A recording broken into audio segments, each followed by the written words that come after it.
Greetings from Australia and welcome back to our channel. My name is Ruth and I am an Australian legal practitioner, and my passion is to help my clients gain permanent residency and citizenship here in Australia. Well, in today's video, I would like to share with you 7 documents you must provide for a GTI or Distinguished Talent Visa, which is also one of the fastest way to migrate to Australia. Now, please do not treat the information on this video as legal advice, because each case is different and we assess each case on a case-by-case basis. And if you need specific help, please do not hesitate to send us an email and we would be happy to assist you. So let's get started. What are the 7 types of documents you must provide in order to be eligible for a GTI or Distinguished Talent Visa? Now, before I go into this any further, in order for you to actually apply for a Distinguished Talent Visa, you must have met certain requirements. So check out some of the other videos that I've made on target sectors, high income threshold, etc. Or if you're a master's student or a PhD student, then you want to actually have a look at those videos to ensure that you meet the eligibility requirement, because this video is essentially on we're zooming into the documents, the type of documents that immigration will expect you to provide. Okay, so let's get started. The first type of document, well, it's identity documents. So identity document, very, very important, because if you say that your name is Mark, then you need to be able to show that you are Mark and you're legally and formally recognized as Mark, right? So there'll be things like, for example, your passport, your birth certificate, your driver's license, and if you change your name, so important, you need to show proof that you actually changed your name. That is really, really important.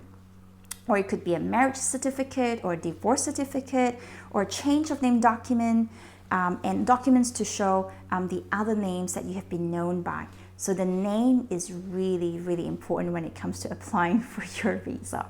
Okay. Number 2, the second type of document that you must provide is called the Record of Achievement documents.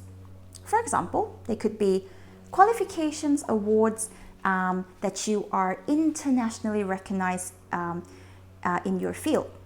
They could be supporting statements from organizations, from governments, professional, scientific, cultural, sporting, or other relevant bodies. So it really depends on the field that you are hoping to apply for the visa, and it has to be relevant to that particular field.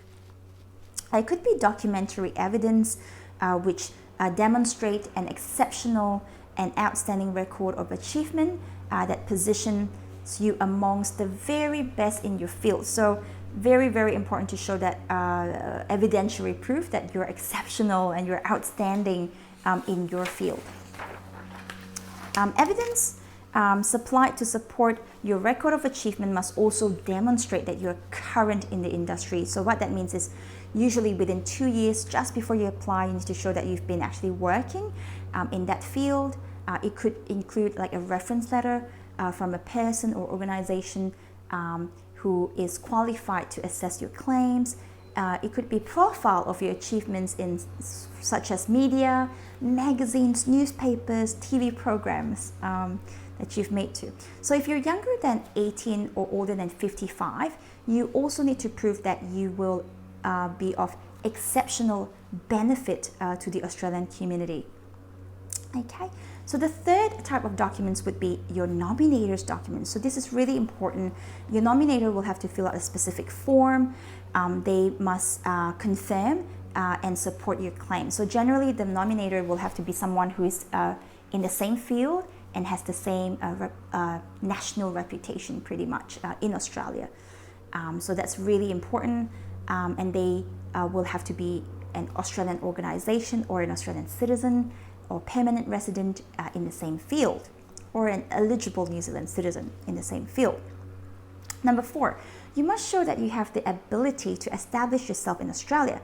You must prove that you're able to work or support yourself in your field of achievement. So it has to be in the same field of achievement, not something else, you know. So for example, you will be expected to provide a statement to say that you understand that there are opportunities here in Australia. So you might need to do a bit of market research and see, okay, well, is so-and-so offering a job? Is there jobs for me? Will they pay me, this much of money annually, etc. Further to same, immigration will also accept if it's information provided by your nominator and this person has got a national reputation, or letters from organization or other relevant bodies in Australia to show that the future employment opportunities or business opportunities is there. Okay, qualifications or experience you have gained during your previous residence in Australia, if relevant, and your employment or business background. So you can't actually include your income from work outside your field. It has to be the same field that you're asking, that you are looking at for the visa itself. Okay. So that's the fourth thing, ability to establish yourself in Australia. Number 5, you must meet the character requirement. And so character documents is really, really important. So there'll be things like police check, if you've been living in Australia for over 12 months, then you need to produce an Australian federal police clearance. If it's from overseas, then you need to produce the police clearance. And also it's really important to understand that immigration requires police clearances for immigration purposes. I've noticed in the past where applicants would apply, but it's really for state, or they would apply for employment purposes, and for that reason, if let's say when they were 16 years old and they did something really silly, it's actually been suspended. It's not coming out on the police check. So if there's a wrong one and you say, oh, I have not had any conviction or have not had any offense charge, and then immigration can come back and say, hey, this is the wrong one, can you go and get another one? And then that comes up and all the records are showing. So you want to be able to really think about, okay, if there was something, and if there was an offense or a silly thing that you've committed when you were young, in your younger days, you want to be able to deal with that. And so if you have that, if you're concerned about that, just contact us and we'll be able to assist you to deal with the character matters, because that's really, really important. And it's really important that you declare truthful information at the time you lodge the visa, because if you say on the visa form itself, there's no character issues, and then it comes out later that there is character issues, sometimes that could be worse for your case. Whereas if you're upfront and you deal with that and you say, look, that was me 20 years ago, silly me, then you can still pass the character test, okay?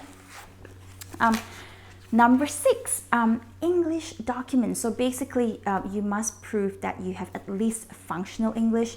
So basically, if you are from, let's say, the UK, if you hold a passport from the UK or the US, New Zealand, Canada, Ireland, you will not be requested, you will have already met, the English requirement. You'll be assumed that you've met. But if you're from another country